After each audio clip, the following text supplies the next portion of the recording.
Um, and a special thank you for not just co-sponsoring the program, but for stepping in at the last minute.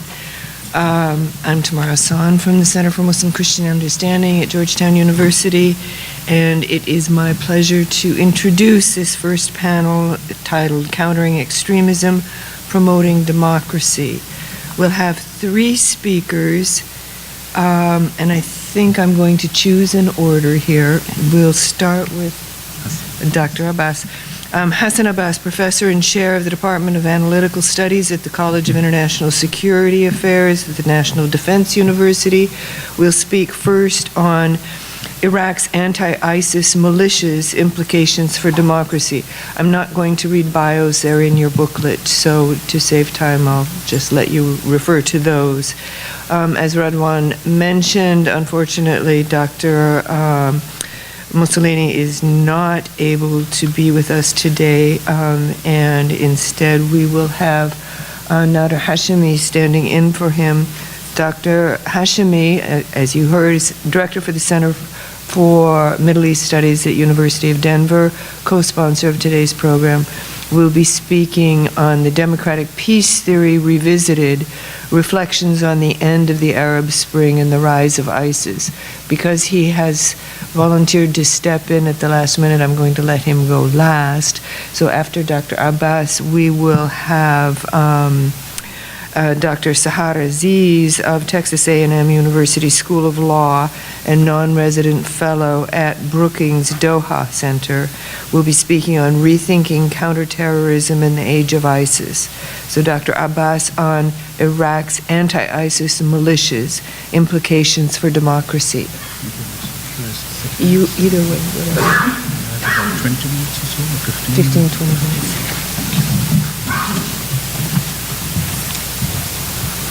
Thank you very much. It's a great pleasure and an honor to be here. I'm very thankful to the organizers. As my topic was mentioned, I'll be focusing on the dynamics of Iraq's anti-ISIS militias, or what is popularly known in Iraq as the Popular Mobilization Forces, PMF, or in Arabic, Hashd al-Shabi. My paper focuses on the genesis, the organizational structure, the motivations, and operational capabilities of these militias, and especially the consequence of all these four factors that I've mentioned on what this means for democracy in Iraq. That's my focus. A few brief things about my sources, how I reached the conclusions that I'll speak about, what is the academic framework, and then some of my findings. And I'll try to do that, of course, in about 15 minutes or so. So first of all, about my sources. This is a relatively new subject. This is a hot topic, of course, but what I figured out when I was looking at sources, there are very few academic studies because this is relatively new. We heard about these groups first in 2014, the mid of 2014, when ISIS rose. This was a reaction to the rise of ISIS. However, there are links to some of the militant or armed groups that were there already existing. But most of the writings are not purely academic. These are policy-oriented. In some cases, if I may dare say, policy-oriented in a sense that different groups where you stand politically and in the region where you stand as regards the sectarian politics. That is so obvious to me when you look at those pieces. So there are those which the prime focus is blame everything on Iran, not very wrongly, but that's one set of analysis. The other set of analysis is about internal dynamics. The third is about failure of governance. So this is the purpose of mentioning this is that this is the security lens from which these articles have been written. So that's one set. What I did and how I reached my conclusion, I had the opportunity to travel to Iraq about 9 times in the last 2 years. I interviewed religious scholars, political leaders, traveled with some militia groups from Karbala to Baghdad and then to Samra. And this was about 5 to 6 months ago, when there was a conference in Karbala on Hassan al-Shabi. So all the leaders were brought there, and I had the opportunity to talk to them in Karbala. So that's my lens. And my views are based on my interactions or interviews with these groups. Also, I had the opportunity to be actually in Najaf when the very first step was taken in this direction. This was late June 2014. I remember I woke up midnight actually thinking of a kind of almost of a security threat, because I heard almost hundreds of thousands of voices.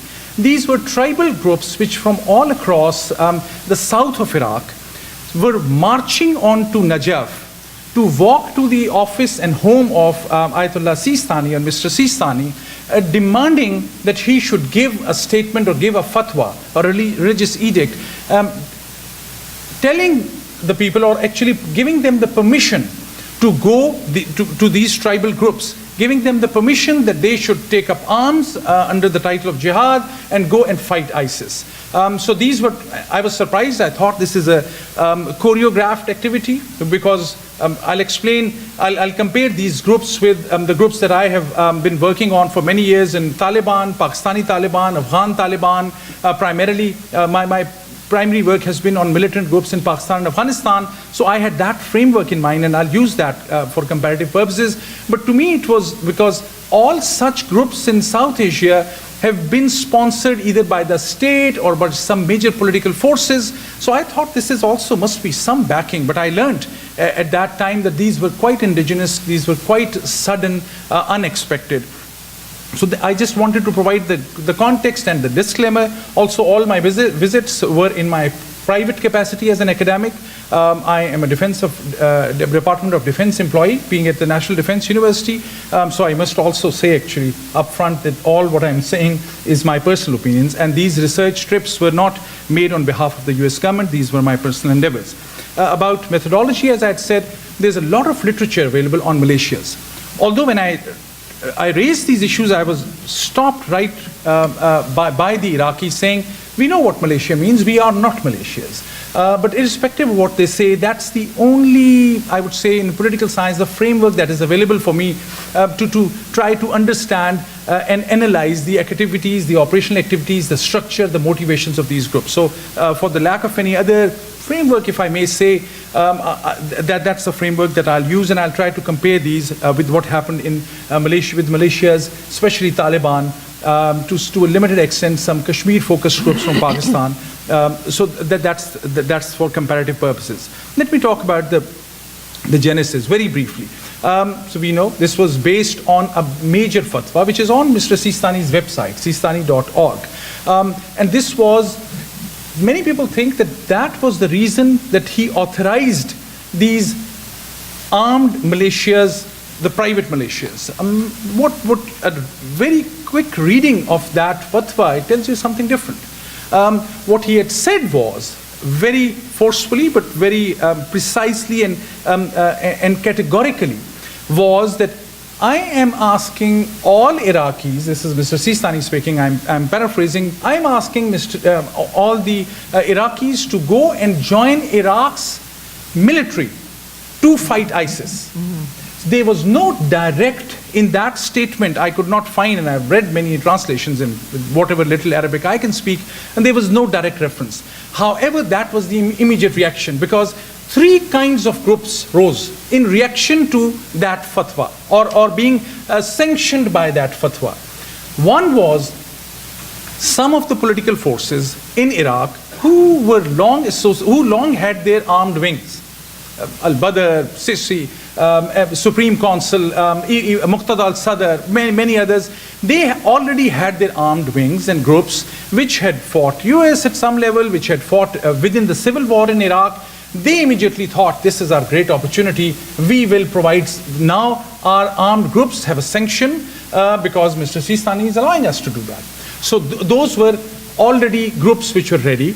They jumped into the foray. Secondly, and this was a new group. which was some of the major shrines of Islam. I say Islam because I think both Shia and Sunni have almost equal respect for those. The Shia are more linked to those. So the shrine of Imam Hussein, the shrine of Hassan Abbas, the shrine of Imam Ali, they have a lot of resources. They have independent funding from variety of sources. They sponsored some of the groups directly with their own funding. This is the second type of groups that came into existence. The third type of groups are those which are fully funded, sponsored, pushed by Iran. So these three categories are there. What is the number? So that was just about the genesis. This is how these three groups came into existence and jumped into the field. Yes, there was, like in all other conflict zones, there is no cohesion, no specific command and control system. However, it is important to note, I have not heard about or read about any severe clashes within these groups, although some of those are, of course, have issues among themselves. Other than Mr. Sistani's fatwa, another important galvanizing factor was sectarianism. And the third important factor at play was failure of the state, because there is a crumbling state. Its institutions are not in order. Many people say, how come the Iraqi military and 350,000 people, how come all of that collapsed like a house of cards? Because you cannot actually build an army, pick up any country in the post-World War II scenario. You need decades for a military to stand up. So there was this vacuum in which these groups came in. So what is the numbers? Now talking about their structure. What I've read in most materials, they say there are 50 groups, about 200,000 people. What I have gathered, I started actually interviewing everyone in Iraq, and I said, please tell me the names. And I could only get up to 37. So although everyone says there are 50 groups, I don't know what are the other 13 groups because no one knows the names. So there are 37 to 40 groups. In my estimate, and based on my interviews, I think the total number of these Hashal Shabi, this is about 85,000 to about 100,000. The generally assumed figure is 200,000 people. The next point in this regard is that these groups are, and now coming to their impact on democracy. So these are inspired by religious fatwa. They are not very cohesive, but they have done pretty well in pushing back ISIS in certain areas. But the most important two factors that I would like to mention here among many, one is that we know from the political science theory and many other cases and this is also my view based on my reading and my old work as a former law enforcement officer in Pakistan as a practitioner about 20 years ago. But what as a practitioner and also as an academic and learning from my students who come across from all over the world, wherever you will try to involve non-state armed groups, it has never ever led to a good end result. Yes, in some cases, of course, there are extreme examples of Taliban, Al-Qaeda, other. There can be other groups, and I have interviewed these militias, many of those in Iraq. Some are very pious, very dedicated, very clear-headed. They will tell you up front, we have no other option. We were forced to the corner. I mean, depending on where you stand, I remember a Saudi official said to me, these are Shia thugs whose only job is to commit a genocide of Sunnis. You talk to an Iraqi who's kind of pro-US or part of the mainstream government, they will tell you, oh, these are Iran-sponsored militias, which is also partly true. And the others will tell you, among local Iraqis in Najaf, Karbala area, they would argue with you that we were left with nothing. The region is against us. The region has an issue accepting the Shia or the rise of Shia as a new group. So they say we were not left with anything, and these Hashd Shabi is the only way which can defend the important Shia shrines and other Muslim interests. So there are these variety of views. However, still I would argue, even if there's some justifications on some important things that they have done, political science theory and most examples in other parts of the world tell us militias have a tendency that they assume the role, they take too many responsibilities on their shoulders, they become political players, which is easy in this case because some militias are directly extensions of political forces which are already acting. Another important factor which we must look at is the issue of human rights violations. I think that they are true, like in most other such civil war contexts. However, I will just narrate, I'll share an anecdote with you. This is again in Karbala, December 2015. The people in that meeting, which I was there, was the person in charge of the shrine of Imam Hussain, a very important person who is not directly working under the religious clergy, but the person cannot operate without Mr. Sistani and three other Marja-e Taqleed, the three other four top religious clerics who have the title as important Ayatullahs. So that gentleman was there, and then the imam of the most important, the biggest mosque from Baghdad, a Sunni imam, was also there. So in that meeting, which I was there as a participant, in a conference, this happened in a mosque, and the Sunni imam said to the Shia scholar or head of the Imam Hussain shrine, he said, look, here is the list. We know about these people who had committed terrible atrocities against Sunnis, and these are the names. What can you do about it? We are joining hands with you. We are giving you some manpower, but these are the people, the Shia militants, who have killed Sunnis in a terrible fashion.